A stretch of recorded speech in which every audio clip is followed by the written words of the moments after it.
hainbat saio egin dira ipuina definitu nahian, eta saio horiek gurutzatuta ondorio honetara iritsi gintezke ipuina edozein eran ongi kontatutako edozein historioa.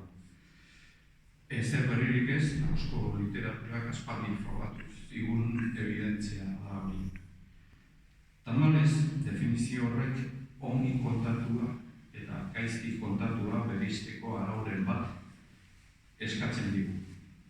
Matazana hasia da, ipuinak hainbat azpi genero baitauzka, ipuina realistak sinesgarritasuna lehenetsi dezake, baina ipuin fantastikoak ez.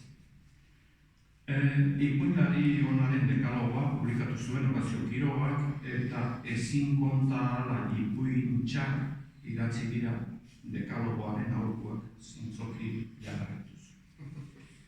Novelaz bezala, ipuina malgua eta trinkoa eta aldi berean gorabehera handirik gabe mantentzen du tensioa eta izugarri koherentea da oro bat. Luzera motzen ditu bezala, zura euskaraz zarenean.